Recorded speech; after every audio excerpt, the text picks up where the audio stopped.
ओम उमा महेश्वराय नमः। आप सभी का हमारे YouTube चैनल पर हार्दिक स्वागत है। आज रसपान कीजिए शिव महापुराण कथा के चौथे अध्याय का। आपको इसी चैनल पर हर दिन सुबह के समय भगवान शिव की कथाएं भी सुनाई जा रही हैं, जो कि सावन मास महात्म्य के नाम से आपको दिखाई दे रही होंगी। अगर आपने इन कथाओं को नहीं सुना है तो जरूर सुनिएगा। और आज की इस वीडियो के लास्ट में मैं ऐसे कुछ श्रोतागण हैं, उनका नाम लेना पसंद करूंगी, जिन्होंने आज तक चाहे कोई भी महीना हो, चाहे कोई भी कथा हो, हमेशा कमेंट बॉक्स में अपना प्यार दिया है। ढेर सारा प्यार आप लोग कमेंट बॉक्स में देते रहते हैं, लेकिन जो लोग नियमित रूप से इन कथाओं को सुनते हैं, उनमें से कुछ नाम ऐसे हैं जो कि आज आप इस वीडियो के लास्ट में जरूर सुनिएगा। तो आइए पहले रसपान करते हैं आज के अध्यायों का। ऋषियों ने कहा, हे प्रभु, अग्नि यज्ञ, देव यज्ञ, ब्रह्म यज्ञ, गुरु पूजा तथा ब्रह्म तृप्ति का हमारे समक्ष क्रमशः वर्णन कीजिए। तब श्री सूत जी महाराज इस प्रकार कहने लगे कि हे महर्षियों, गृहस्थ पुरुष अग्नि में सायंकाल और प्रातःकाल जो चावल आदि द्रव्य की आहुति देता है, उसी को अग्नि यज्ञ कहते हैं। जो ब्रह्मचर्य आश्रम में स्थित है, उन ब्रह्मचारियों के लिए समिधा का आधान ही अग्नि यज्ञ है। वे समिधा का ही अग्नि में हवन करें।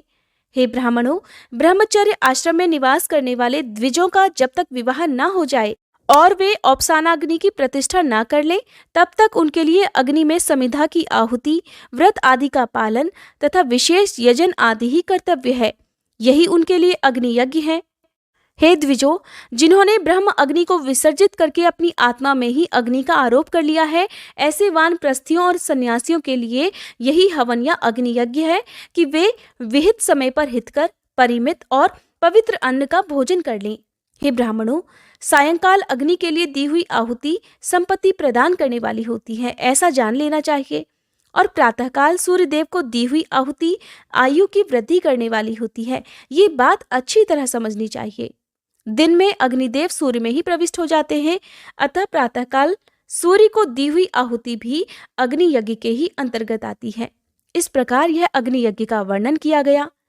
इंद्र आदि समस्त देवताओं के उद्देश्य से अग्नि में जो आहुति दी जाती है, उसे देवयज्ञ समझना चाहिए। स्थालीपाक आदि यज्ञों को देवयज्ञ ही मानना चाहिए। लौकिक अग्नि में प्रतिष्ठित जो चूड़ाकरण आदि संस्कार निमित्तक हवन कर्म है, उन्हें भी देवयज्ञ के ही अंतर्गत जानना चाहिए। अब ब्रह्म यज्ञ का वर्णन भी सुनो। द्विज को चाहिए कि वह देवताओं की तृप्ति के लिए निरंतर ब्रह्म यज्ञ करे। वेदों का जो नित्य अध्ययन या स्वाध्याय होता है, उसी को ब्रह्म यज्ञ कहा गया है। प्रातः नित्य कर्म के अनंतर सायंकाल तक ब्रह्म यज्ञ किया जा सकता है, उसके बाद रात में इसका विधान नहीं है। अग्नि के बिना देवयज्ञ कैसे संपन्न होता है, इसे तुम लोग श्रद्धा से और आदर पूर्वक सुनो। सृष्टि के आरंभ में सर्वज्ञ, दयालु और सर्वसमर्थ महादेव जी ने समस्त लोगों के उपकार के लिए वारों की कल्पना की। वे भगवान शिव संसार रूपी रोग को दूर करने के लिए वैद्य हैं, सबके ज्ञाता तथा समस्त औषधियों के भी औषध हैं। उन भगवान ने पहले अपने वार की कल्पना की, जो आरोग्य प्रदान करने वाला है। इसके पश्चात अपनी माया शक्ति का वार बनाया, जो संपत्ति प्रदान करने वाला है। जन्म काल में दुर्गतिग्रस्त बालकों की रक्षा करने के लिए उन्होंने कुमार के वार की कल्पना की। इसके बाद सर्वसमर्थ महादेव जी ने आलस्य और पाप की निवृत्ति तथा समस्त लोकों का हित करने की इच्छा से लोक रक्षक भगवान विष्णु का वार बनाया। इसके बाद सबके स्वामी भगवान शिव ने पुष्टि और रक्षा के लिए आयुकर्ता त्रिलोक सृष्टा परमेष्ठी ब्रह्मा का आयुष्कारक वार बनाया, जिससे संपूर्ण जगत के आयुष्य की सिद्धि हो सके। इसके बाद तीनों लोकों की वृद्धि के लिए पहले पुण्य पाप की रचना हो जाने पर उनके करने वाले लोगों को शुभाशुभ फल देने के लिए भगवान शिव ने इंद्र और यम के वारों का निर्माण किया। ये दोनों वार क्रमशः भोग देने वाले तथा लोगों के मृत्यु भय को दूर करने वाले हैं। इसके बाद सूर्य आदि 7 ग्रहों को, जो अपने ही स्वरूप भूत तथा प्राणियों के सुख दुख के सूचक हैं, भगवान शिव ने उपर्युक्त 7 वारों का स्वामी निश्चित किया। वे सबके सब ग्रह नक्षत्रों के ज्योतिर्मय मंडल में प्रतिष्ठित हैं। शिव के वार या दिन के स्वामी सूर्य हैं। शक्ति संबंधी वार के स्वामी सोम हैं। कुमार संबंधी दिन के अधिपति मंगल हैं। विष्णु वार के स्वामी बुध हैं। ब्रह्मा जी वार के अधिपति बृहस्पति हैं। इंद्रवार के स्वामी शुक्र और यमवार के स्वामी शनिश्चर हैं। अपने अपने वार में की हुई उन देवताओं की पूजा अपने अपने फल को देने वाली होती है।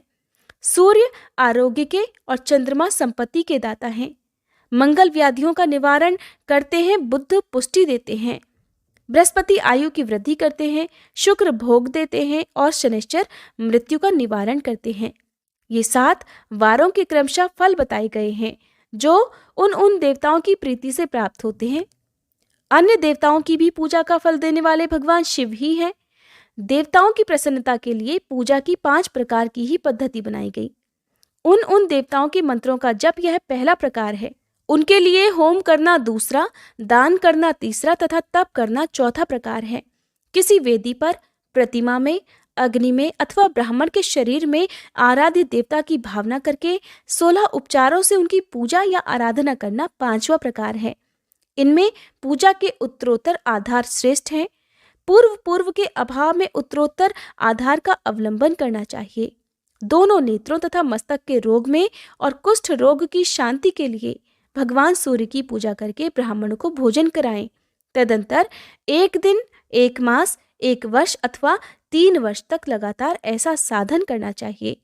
इससे यदि प्रबल प्रारब्ध का निर्माण हो जाए तो रोग और जरा आदि रोगों का नाश हो जाता है।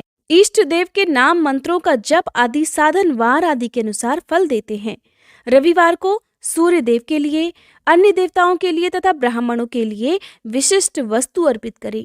ये साधन विशिष्ट फल देने वाला होता है तथा इसके द्वारा विशेष रूप से पापों की शांति होती है। शुभ फल की इच्छा रखने वाले मनुष्यों को 7 ही दिन अपनी शक्ति के अनुसार सदा देव पूजन करना चाहिए। निर्धन मनुष्य तपस्या अर्थात व्रत आदि के कष्ट सहन द्वारा और धनी धन के द्वारा देवताओं की आराधना करे। वह बार बार श्रद्धा पूर्वक इस तरह के धर्म का अनुष्ठान करता है और बारंबार पुण्यलोकों में नाना प्रकार के फल भोगकर पुनः इस पृथ्वी पर जन्म ग्रहण करता है। धनवान पुरुष सदा भोग सिद्धि के लिए मार्ग में वृक्ष आदि लगाकर लोगों के लिए छाया की व्यवस्था करे, जलाशय, कुआं, बावड़ी और पोखर आदि बनवाए, वेद शास्त्रों की प्रतिष्ठा के लिए पाठशाला का निर्माण करे तथा अन्यान्य प्रकार से भी धर्म का संग्रह करता रहे। धनी को ये सब कार्य सदा ही करते रहना चाहिए। समय अनुसार पुण्य कर्मों के परिपाक से अंतःकरण शुद्ध हो जाने पर ज्ञान की सिद्धि हो जाती है। हे द्विजो, जो इस अध्याय को सुनता, पढ़ता अथवा सुनने की व्यवस्था करता है उसे देव यज्ञ का फल प्राप्त होता है। ऋषियों ने कहा, समस्त पदार्थों के ज्ञाताओं में श्रेष्ठ सूत जी, अब आप क्रमशः देश काल आदि का वर्णन करें। तब सूत जी कहने लगे, हे महर्षियों, देवयज्ञ आदि कर्मों में अपना शुद्ध ग्रह समान फल देने वाला होता है, अर्थात अपने घर में किए हुए देवयज्ञ आदि शास्त्रोक्त फल को सम मात्रा में देने वाले होते हैं। गौशाला का स्थान घर की अपेक्षा 10 गुना फल देता है। जलाशय का तट उससे भी 10 गुना महत्व रखता है तथा जहाँ बेल, तुलसी और पीपल वृक्ष का मूल निकट हो वह स्थान जलाशय के तट से भी 10 गुना फल देने वाला होता है। देवालय को उससे भी 10 गुने महत्व का स्थान जानना चाहिए। देवालय अर्थात मंदिर से भी 10 गुना महत्व रखता है तीर्थ भूमि का तट। उससे 10 गुना श्रेष्ठ है नदी का किनारा और उससे भी 10 गुना उत्कृष्ट है तीर्थ नदी का तट और उससे भी 10 गुना महत्व रखता है सप्तगंगा नामक नदियों का तीर्थ। गंगा, गोदावरी, कावेरी, ताम्रपर्णी, सिंधु, सरयू और नर्मदा, इन 7 नदियों को सप्तगंगा कहा गया है। समुद्र के तट का स्थान इनसे भी 10 गुना पवित्र माना गया है और पर्वत के शिखर का प्रदेश समुद्र तट से भी 10 गुना पावन है। सबसे अधिक महत्व का वह स्थान जानना चाहिए जहां पर मन लग जाए, यानी कि मन एकाग्र होकर पूजा भक्ति में आप रम जाएं। यहाँ तक देश का वर्णन हुआ। अब काल का तारतम्य बताया जाता है, ध्यान पूर्वक सुनिए।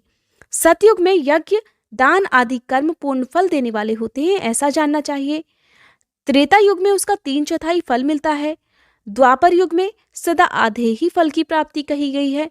कलयुग में 1/4 ही फल की प्राप्ति समझनी चाहिए और आधा कलयुग बीतने पर उस 1/4 फल में से भी 1/4 कम हो जाता है।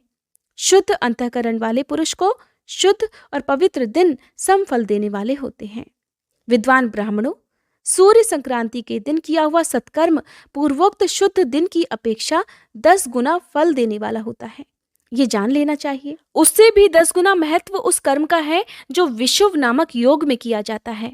ज्योतिष शास्त्र के अनुसार वह समय जबकि सूर्य विषुव रेखा पर पहुंचता है और दिन तथा रात दोनों बराबर हो जाते हैं, और वर्ष में ऐसा 2 बार आता है।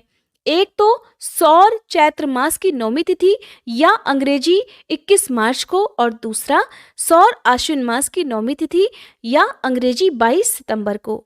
दक्षिणायन प्रारंभ होने के दिन अर्थात कर्क की संक्रांति में किए हुए पुण्यकर्म का महत्व विषुव से भी 10 गुना माना गया है, उससे भी 10 गुना मकर संक्रांति में, और उससे भी 10 गुना चंद्र ग्रहण में किए हुए पुण्य का महत्व होता है। सूर्य ग्रहण का समय सबसे उत्तम है, उसमें किए गए पुण्य कर्म का फल चंद्र ग्रहण से भी अधिक और पूर्ण मात्रा में होता है। इस बात को विज्ञ पुरुष जानते हैं। जगत रूपी सूर्य का राहु रूपी विष से संयोग होता है, इसीलिए सूर्य ग्रहण का समय रोग प्रदान करने वाला होता है। अतः उस विष की शांति के लिए उस समय स्नान, दान और जप करना चाहिए, और वह काल विष की शांति के लिए उपयोगी होने के कारण पुण्यप्रद माना गया है। जन्म नक्षत्र के दिन तथा व्रत की पूर्ति के दिन का समय सूर्य ग्रहण के समान ही समझा जाता है, परंतु महापुरुषों के संग का काल करोड़ों सूर्य ग्रहण के समान पावन है, ऐसा ज्ञानी पुरुष जानते और मानते हैं। स्त्री हो या पुरुष, जो भी भूखा हो वही अन्नदान का पात्र है। जिसको जिस वस्तु की इच्छा हो उसे वो वस्तु बिना मांगे ही दे दी जाए तो दाता को उस दान का पूरा पूरा फल प्राप्त हो जाता है। और ऐसा आपको जब भी कोई व्रत पड़े तो उसके बाद या व्रत के दिन जब आप दान करते हैं तो उस समय भी ध्यान रखना चाहिए। ऐसी महर्षियों की मान्यता है, जो सवाल या याचना करने के बाद दिया गया हो वह दान आधा ही फल देने वाला बताया गया है। इसीलिए कहते हैं कि जब भी आप दान करें तो मौन रहकर दान करें, खुशी खुशी दान करें। दान करने के बाद अपने किए हुए दान का गुणगान नहीं करना चाहिए।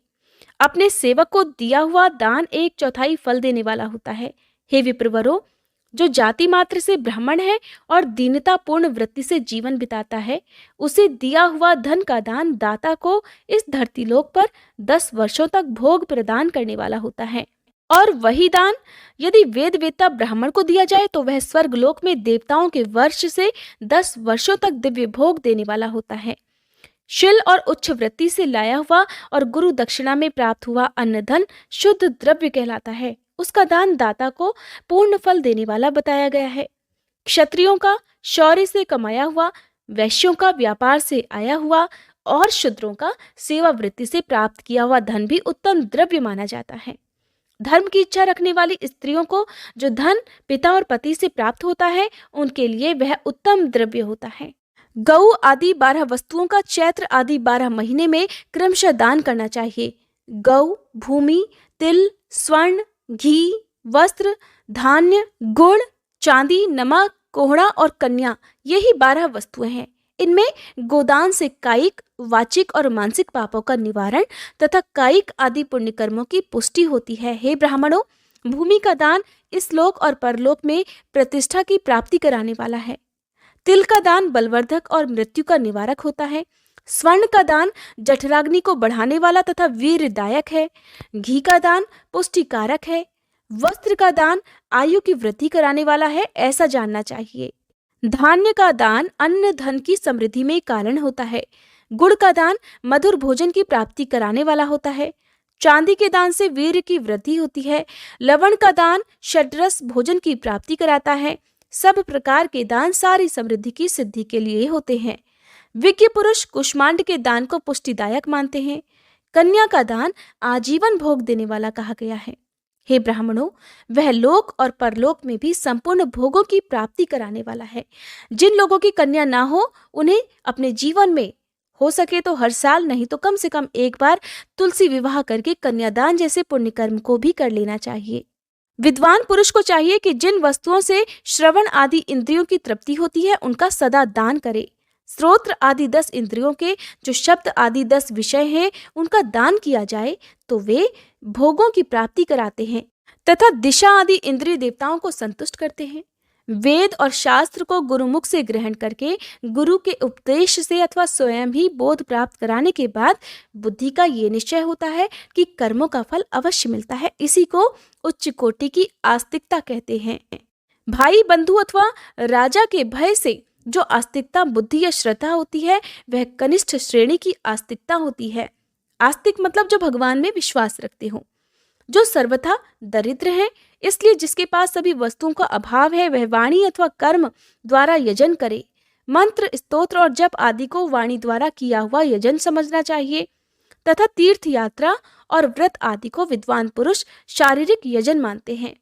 जिस किसी भी उपाय से थोड़ा हो या बहुत देवतार्पण बुद्धि से जो कुछ भी दिया जाए अथवा किया जाए वह दान या सत्कर्म भोगों की प्राप्ति कराने में समर्थ होता है। तपस्या और दान ये दो कर्म मनुष्य को सदा करने चाहिए। ऋषि कहने लगे, हे प्रभु, हे महामुनि, आप हमारे लिए क्रमशः षडलिंग स्वरूप प्रणव का महात्म्य तथा शिव भक्त के पूजन का प्रकार भी बताइए। सूत जी इस प्रकार कहने लगे कि हे महर्षियों, आप सभी तपस्या के धनी हैं और आपने ये तो बहुत ही सुंदर प्रश्न उपस्थित किया है, किंतु इसका ठीक ठीक उत्तर महादेव जी ही जानते हैं, दूसरा और कोई नहीं। फिर भी भगवान शिव की कृपा से ही मैं इस विषय का वर्णन भी करूंगा। वे भगवान शिव हमारी और आप लोगों की रक्षा का भारी भार बारंबार स्वयं ही ग्रहण करें। प्रनाम है प्रकृति से उत्पन्न संसार रूपी महासागर का। प्रणव इससे पार करने के लिए दूसरी नाव है, इसलिए इस ओंकार को ही प्रणव की संज्ञा दी गई है। ओंकार अपने जप करने वाले साधकों से कहता है कि प्र अर्थात प्रपंच न नहीं है, वह अर्थात तुम लोगों के लिए। अतः इस भाव को लेकर भी ज्ञानी पुरुष ओम को प्रणव के नाम से जानते हैं। इसका दूसरा भाव यूं है, प्र अर्थात प्रकर्षेण, न अर्थात नयेत, वह अर्थात युष्मान मोक्षम इति वा प्रणवः, अर्थात तुम सब उपासकों को बलपूर्वक मोक्ष तक पहुंचा देगा। इस अभिप्राय से भी इसे ऋषि मुनि प्रणव कहते हैं। अपना जप करने वाले योगियों के तथा अपने मंत्र की पूजा करने वाले उपासक अर्थात भक्त के समस्त कर्मों का नाश करके यह दिव्य नूतन ज्ञान देता है, इसलिए भी इसका नाम प्रणव है। उन माया रहित महेश्वर को ही नव अर्थात नूतन कहते हैं। वे परमात्मा प्रकृष्ट रूप से नव अर्थात शुद्ध स्वरूप हैं, इसलिए प्रणव कहलाते हैं। जो सत्य, अहिंसा आदि धर्मों से युक्त होकर भगवान शिव के पूजन में लगे रहते हैं वे कालचक्र को पार कर जाते हैं। काल चक्रेश्वर की सीमा तक जो विराट महेश्वर लोक बताया गया है उसके ऊपर वृषभ के आकार में धर्म की स्थिति है। वह ब्रह्मचर्य का मूर्तिमान रूप है।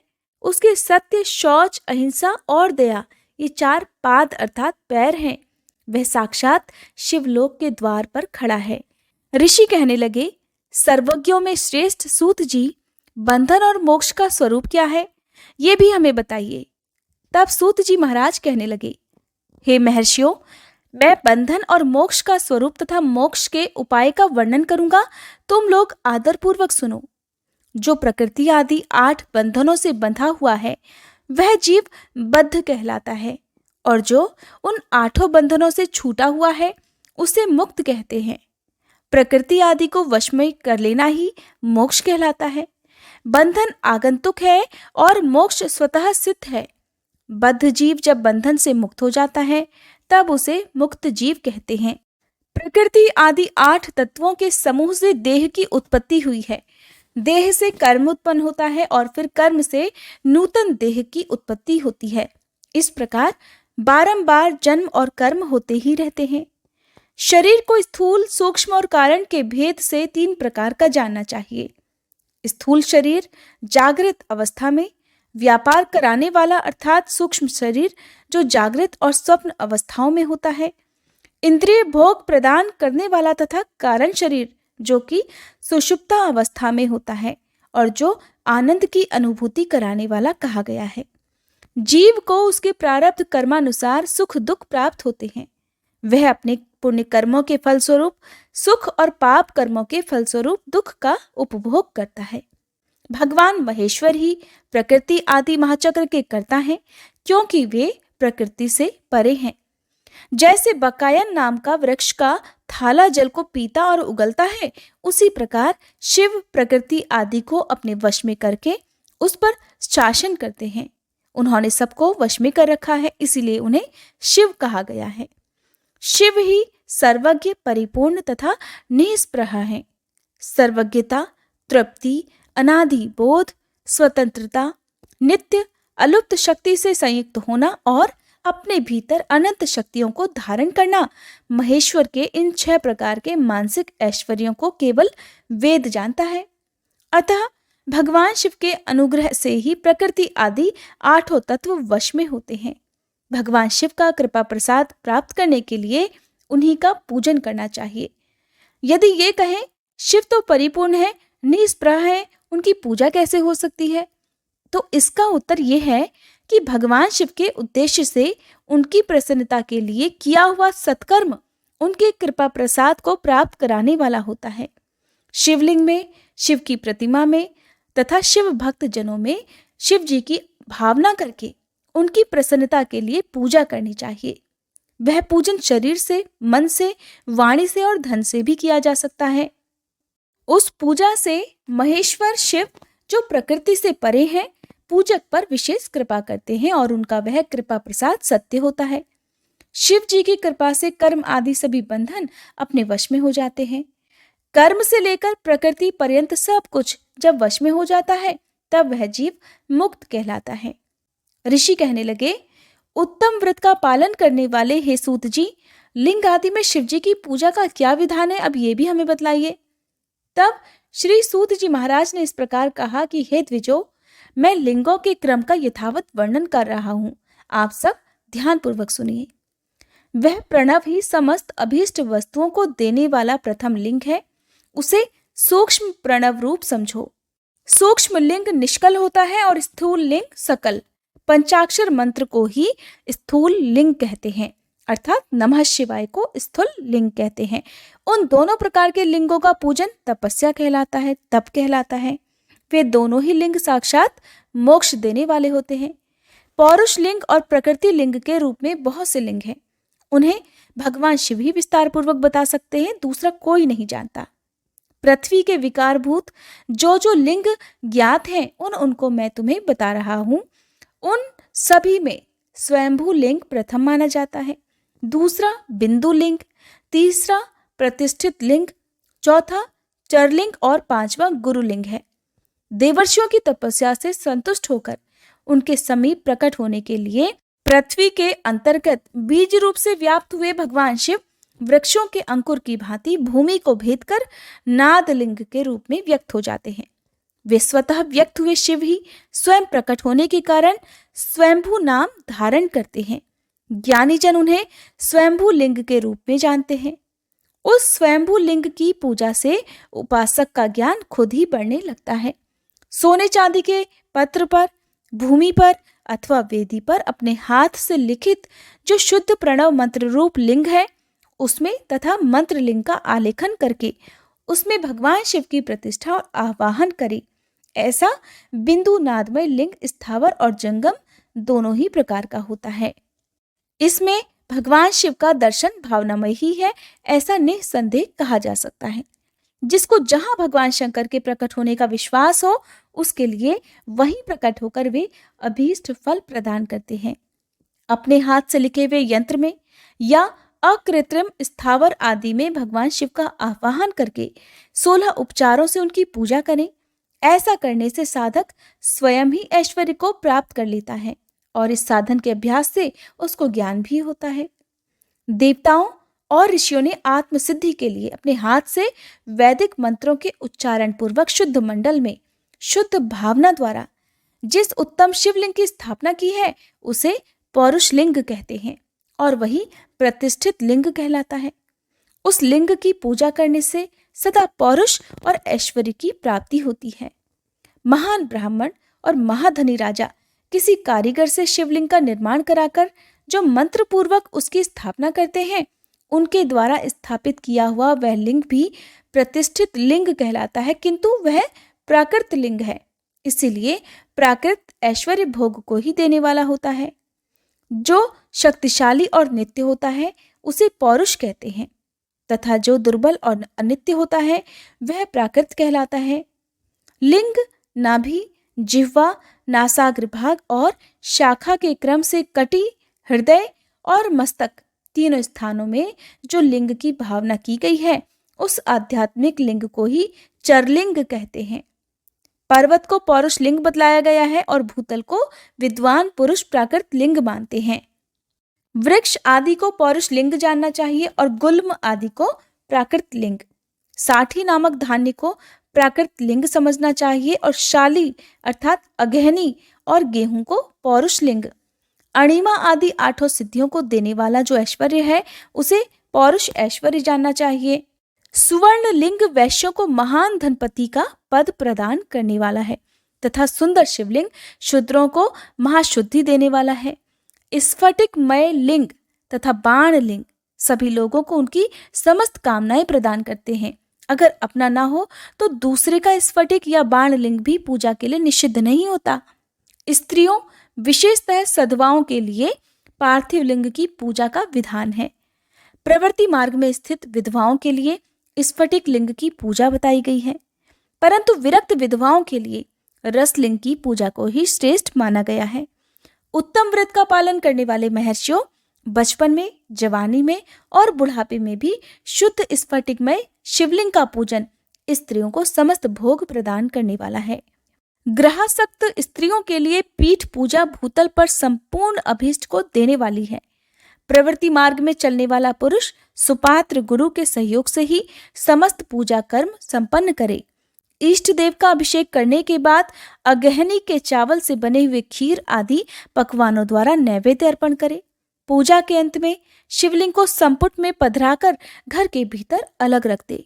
जो निवृत्ति मार्गी पुरुष है उनके लिए हाथ पर ही शिवलिंग पूजा का विधान है। उन्हें भिक्षादि से प्राप्त हुए अपने भोजन को ही नैवेद्य रूप में निवेदित करना चाहिए। निवृत्त पुरुषों के लिए सूक्ष्म लिंग ही श्रेष्ठ बताया गया है। वे विभूति के द्वारा पूजन करें और विभूति को ही नैवेद्य रूप से निवेदित भी करें। पूजा करके उस लिंग को सदा अपने मस्तक पर धारण करें। अब विभूति के बारे में जानिए। विभूति 3 प्रकार की बताई गई है, लोकाग्नि जनित, वेदाग्नि जनित और शिवाग्नि जनित। लोकाग्नि जनित या लौकिक भस्म को द्रव्यों की शुद्धि के लिए लाकर रखें। मिट्टी, लकड़ी और लोहे के पात्रों की, धान्यों की, तिल आदि द्रव्यों की, वस्त्र आदि की तथा पर्युषित वस्तुओं की भस्म से शुद्धि होती है। कुत्ते आदि से दूषित हुए पात्रों की भी भस्म से ही शुद्धि मानी गई है। वस्तु विशेष की शुद्धि के लिए यथा योग्य सजल अथवा निर्जल भस्म का उपयोग करना चाहिए। वेदाग्नि जनित जो भस्म है उसको उन वैदिक कर्मों के अंत में धारण करना चाहिए। मंत्र और क्रिया से जनित जो होम कर्म है वह अग्नि में भस्म का रूप धारण करता है। उस भस्म को धारण करने से वह कर्म आत्मा में आरोपित हो जाता है। अघोर मूर्तिधारी शिव जी का जो अपना मंत्र है उसे पढ़कर बेल की लकड़ी को जलाए। उस मंत्र से अभिमंत्रित अग्नि को शिवाग्नि कहा गया है। उसके द्वारा जले हुए काष्ठ का जो भस्म है वह शिवाग्नि जनित है।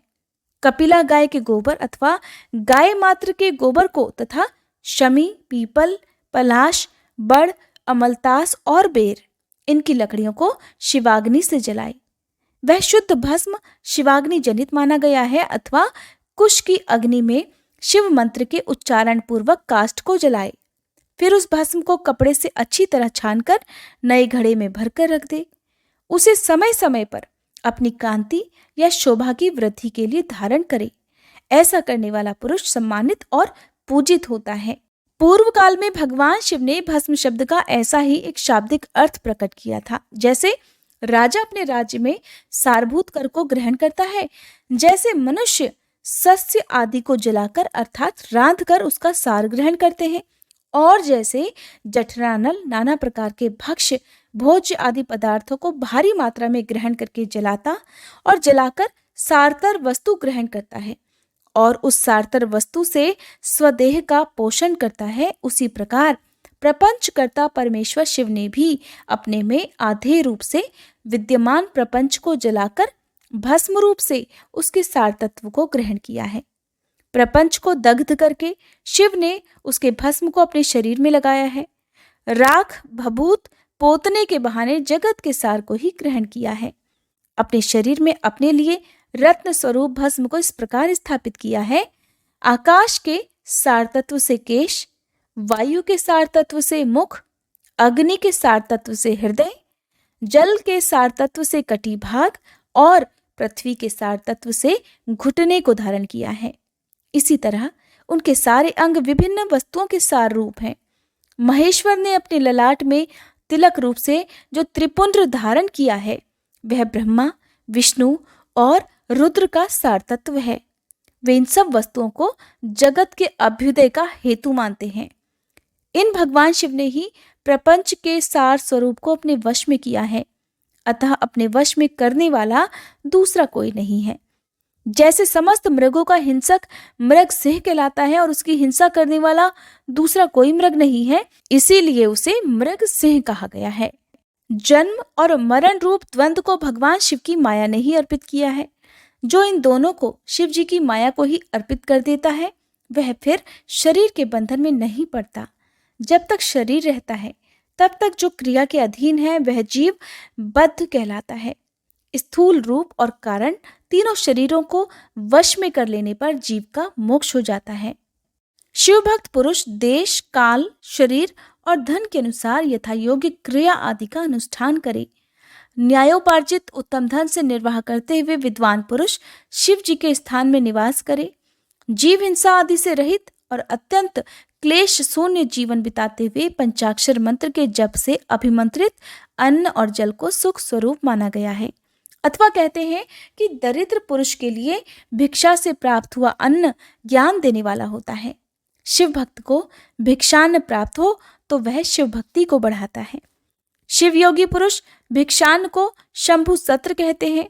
जिस किसी भी उपाय से जहां कहीं भी भूतल पर शुद्ध अन्न का भोजन करते हुए सदा मौन भाव से रहे और अपने साधन का रहस्य किसी पर प्रकट ना करे, भक्तों के समक्ष ही शिव के महात्म्य को प्रकाशित करे। शिव मंत्र के रहस्य को भगवान शिव ही जानते हैं, दूसरा कोई नहीं जानता। शौनक आदि ऋषि सूत जी महाराज से कहने लगे कि हे महाभाग व्यास शिष्य सूत जी, आपको नमस्कार है। अब आप उस परम उत्तम भस्म महात्म्य का ही वर्णन कीजिए। भस्म महात्म्य, रुद्राक्ष महात्म्य तथा उत्तम नाम महात्म्य, इन तीनों का परम प्रसन्नता पूर्वक प्रतिपादन कीजिए और हमारे हृदय को आनंद दीजिए। तब श्री सूत जी महाराज ने इस प्रकार कहा, हे महर्षियों, आपने बहुत ही उत्तम बात पूछी है। ये समस्त लोगों के लिए हितकारक विषय है। जो लोग भगवान शिव की उपासना करते हैं वे धन्य है, कृतार्थ हैं। उनका देह धारण सफल है तथा उनके समस्त कुल का उद्धार हो गया। जिनके मुख में भगवान शिव का नाम है, जो अपने मुख से सदाशिव और शिव इत्यादि नामों का उच्चारण करते रहते हैं, पाप उनका किसी तरह से स्पर्श नहीं कर पाते। जैसे खदिर वृक्ष के अंगार को छूने का साहस कोई भी प्राणी नहीं कर सकता। हे श्री शिव, आपको नमस्कार है। ऐसी बात जब मुंह से निकलती है तब वह मुख समस्त पापों का विनाश करने वाला पावन तीर्थ बन जाता है। जो मनुष्य प्रसन्नता पूर्वक उस मुख का दर्शन करता है उसे निश्चय ही तीर्थ सेवन जनित फल प्राप्त हो जाता है। हे ब्राह्मणों, शिव का नाम, विभूति तथा रुद्राक्ष ये तीनों त्रिवेणी के समान परम पुण्यमय माने गए हैं। जहाँ ये तीनों शुभतर वस्तुएं सदा सर्वदा रहती हैं, उसके दर्शन मात्र से मनुष्य त्रिवेणी स्नान का फल प्राप्त कर लेता है। भगवान शिव का नाम गंगा है, विभूति यमुना मानी गई है तथा रुद्राक्ष को सरस्वती कहा गया है। इन तीनों की संयुक्त त्रिवेणी समस्त पापों का नाश करने वाली है। हे श्रेष्ठ ब्राह्मणों, इन तीनों की महिमा को सदस्य विलक्षण भगवान महेश्वर के बिना दूसरा कौन भली भांति जानता है। इस ब्रह्मांड में जो कुछ भी है वो तो सब केवल महेश्वर ही जानते हैं। हे ब्राह्मणों, मैं अपनी श्रद्धा भक्ति के अनुसार संक्षेप से भगवान की महिमा का कुछ वर्णन करता हूँ। तुम सब लोग प्रेम पूर्वक और ध्यान पूर्वक सुनो। ये नाम महात्म्य समस्त पापों को हर लेने वाला सर्वोत्तम साधन है। शिव इस नाम रूपी दावानल से महान पातक रूपी पर्वत अनायासी भस्म हो जाता है। ये सत्य है और इसमें कोई संशय नहीं। हे शौनक जी, पाप मूलक जो नाना प्रकार के दुख हैं वे एकमात्र शिव नाम से ही नष्ट हो जाने वाले हैं। दूसरे साधनों से संपूर्ण प्रयास करने पर भी पूर्णतया नष्ट नहीं होते हैं। जो मनुष्य इस भूतल पर सदा भगवान शिव के नामों के जप में ही लगा हुआ है वह वेदों का ज्ञाता है, वह पुण्यात्मा है, वह धन्यवाद का पात्र है और वह विद्वान माना गया है। हे मुने, जिनका शिवनाम जप में विश्वास है उनके द्वारा आचरित नाना प्रकार के धर्म तत्काल फल देने के लिए उत्सुक हो जाते हैं। हे महर्षि, भगवान शिव के नाम से जितने पाप नष्ट होते हैं उतने पाप मनुष्य इस भूतल पर कर भी नहीं सकते। जो शिवनाम रूपी नौका पर सवार होकर संसार रूपी समुद्र को पार करते हैं, उनके जन्म मरण रूप संसार के मूलभूत वे सारे पाप निश्चय ही नष्ट हो जाते हैं। महामुनि, संसार के मूलभूत पातक रूपी पादपों का शिव नाम रूपी कुठार से निश्चय ही नाश हो जाता है। जो पाप रूपी दावानल से पीड़ित हैं, उन्हें शिव नाम रूपी अमृत का पान करना चाहिए। पापों के दावानल से दग्ध होने वाले लोगों को उस शिव नाम अमृत के बिना शांति मिल ही नहीं सकती।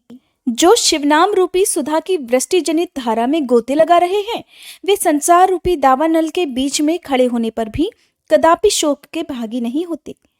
जिन महात्माओं के मन में शिव नाम के प्रति बड़ी भारी भक्ति है, ऐसे लोगों की सहसा सर्वथा मुक्ति होती है। मुनीश्वर, जिसने अनेक जन्मों तक तपस्या की है, उसी के शिव नाम के प्रति भक्ति होती है, जो समस्त पापों का नाश करने वाली है। जिसके मन में भगवान शिव के नाम के प्रति कभी खंडित ना होने वाली असाधारण भक्ति प्रकट हुई है, उसी के लिए मोक्ष सुलभ है, ऐसा मेरा मत है। जो अनेक पाप करके भी भगवान शिव के नाम जप में आदर पूर्वक लग गया हो, वह समस्त पापों से मुक्त हो ही जाता है, और इसमें भी कोई संशय नहीं है। जैसे वन में दावानल से दग्ध हुए वृक्ष भस्म हो जाते हैं, उसी प्रकार शिव नाम रूपी दावानल से दग्ध होकर उस समय तक के सारे पाप भस्म हो जाते हैं। हे शौनक जी, जिसके अंग नित्य भस्म लगाने से पवित्र हो गए हैं और जो शिव नाम जप का आदर करने लगा है, वह घोर संसार सागर को भी पार ही कर लेता है। संपूर्ण वेदों का अवलोकन करके पूर्ववर्ती महर्षियों ने यही निश्चित किया है कि भगवान शिव के नाम का जप संसार सागर को पार करने के लिए सर्वोत्तम उपाय है। हे मुनिवरों, अधिक कहने से क्या लाभ, मैं शिव नाम के सर्वपापहारी महात्म्य का एक ही श्लोक में वर्णन करता हूँ। भगवान शंकर के एक नाम में भी पाप हरण की जितनी शक्ति है, उतना पातक मनुष्य कभी कर ही नहीं सकता। पापा नाम हरणे शंभोर नामी शक्तिर्हि यावती शक्नोति पातकम तावत कर्तुम नापि नरः क्वाचित। हे मुनि, पूर्व काल में महापापी राजा इंद्रद्युम्न ने शिव नाम के प्रभाव से ही उत्तम सद्गति प्राप्त की थी। इस तरह कोई ब्राह्मण युवती भी जो बहुत पाप कर चुकी थी, शिव नाम के प्रभाव से ही उत्तम गति को प्राप्त हुई। हे मुनिवरों, इस प्रकार मैंने तुमसे भगवान नाम के उत्तम महात्म्य का वर्णन सुनाया। अब तुम भस्म का महात्म्य सुनो, जो समस्त पावन वस्तुओं को भी पावन करने वाला है। हे महर्षियों, भस्म संपूर्ण मंगलों को देने वाला तथा उत्तम है। उसके दो भेद बताए गए हैं, उन भेदों का मैं वर्णन करता हूँ, सावधान होकर सुनो। एक को महाभस्म जानना चाहिए और दूसरे को स्वल्प भस्म। महाभस्म के भी अनेक भेद हैं। वह 3 प्रकार का कहा गया है, श्रौत, स्मार्त और लौकिक। स्वल्प भस्म के भी बहुत से भेदों का वर्णन किया गया है। श्रौत और स्मार्त भस्म को केवल द्विजों के ही उपयोग में लाने के योग्य कहा गया है। तीसरा जो लौकिक भस्म है, वह अन्य सब लोगों के लिए भी उपयोग में आ सकता है। श्रेष्ठ मुनियों ने यह बताया है कि द्विजों को वैदिक मंत्र के उच्चारण पूर्वक भस्म धारण करना चाहिए। दूसरे लोगों के लिए बिना मंत्र के ही केवल धारण करने का विधान है। जले हुए गोबर से प्रकट होने वाला भस्म आग्नेय कहलाता है। हे महामुने, वह भी त्रिपुंड्र का द्रव्य है, ऐसा कहा गया है। अग्निहोत्र से उत्पन्न हुए भस्म का भी मनीषी पुरुषों को संग्रह करना चाहिए। अन्य यज्ञ से प्रकट हुआ भस्म भी त्रिपुंड्र धारण के काम में आ सकता है। जाबालोपनिषद में आए हुए अग्नि इत्यादि 7 मंत्रों द्वारा जल मिश्रित भस्म से धूलन अर्थात विभिन्न अंगों में मर्दन या लेपन करना चाहिए। महर्षि जाबालिनी ने सभी वर्णों और आश्रमों के लिए मंत्र से या बिना मंत्र के भी आदर पूर्वक भस्म से त्रिपुंड लगाने की आवश्यकता बताई है। समस्त अंगों में सजल भस्म को मलना अथवा विभिन्न अंगों में तिरछा त्रिपुंड लगाना, इन कार्यों को मोक्षार्थी पुरुष प्रमाद से भी ना छोड़े, ऐसा श्रुति का आदेश है। भगवान शिव और विष्णु ने भी तिर्यक त्रिपुंड धारण किया हुआ है। अन्य देवियों सहित भगवती उमा और देवी लक्ष्मी ने भी वाणी द्वारा इसकी प्रशंसा की है। ब्राह्मणों, क्षत्रियों, वैश्यों, शूद्रों, वर्ण संकरों तथा जाति भ्रष्ट पुरुषों ने भी उद्धूलन एवं त्रिपुंड्र के रूप में भस्म धारण किया है। इसके पश्चात भस्म धारण तथा त्रिपुंड्र की महिमा एवं विधि बताकर श्री सूत जी महाराज फिर से कहने लगे, हे महर्षियों, इस प्रकार मैंने संक्षेप से त्रिपुंड्र का महात्म्य बताया है। ये समस्त प्राणियों के लिए गोपनीय रहस्य है, अतः तुम्हें भी इसे गुप्त ही रखना चाहिए। हे मुनिवरों, ललाट आदि सभी निर्दिष्ट स्थानों में जो भस्म से 3 तिरछी रेखाएं बनाई जाती हैं, उन्हीं को विद्वानों ने त्रिपुंड्र कहा है। भौहों के मध्य भाग से लेकर जहां तक भौहों का अंत है, उतना बड़ा त्रिपुंड्र ललाट में धारण करना चाहिए। मध्यमा और अनामिका उंगली से 2 रेखाएं करके बीच में अंगुष्ठ द्वारा प्रतिलोम भाव से की गई रेखा त्रिपुंड्र कहलाती है। अथवा बीच की 3 उंगलियों से भस्म लेकर यत्नपूर्वक भक्ति भाव से ललाट में त्रिपुंड्र धारण करे। त्रिपुंड्र अत्यंत उत्तम तथा भोग और मोक्ष देने वाला होता है।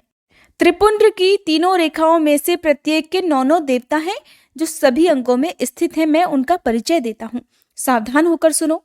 हे मुनिवरों, प्रणव का प्रथम अक्षर अकार, गार्हपत्य, अग्नि, पृथ्वी, धर्म, रजोगुण, ऋग्वेद, क्रियाशक्ति, प्रातः सवन तथा महादेव, ये त्रिपुंड्र की प्रथम रेखा के 9 देवता हैं। ये बात शिव दीक्षा परायण पुरुषों को अच्छी तरह से समझनी चाहिए। प्रणव का दूसरा अक्षर उकार, दक्षिणाग्नि, आकाश, सत्वगुण, यजुर्वेद, मध्य दिन सवन, इच्छा शक्ति, अंतरात्मा तथा महेश्वर, ये दूसरी रेखा के 9 देवता हैं। प्रणव का तीसरा अक्षर मकार, आहवनी अग्नि, परमात्मा, तमोगुण, द्युलोक, ज्ञान शक्ति, सामवेद, तृतीय सवन तथा शिव, ये तीसरी रेखा के 9 देवता हैं।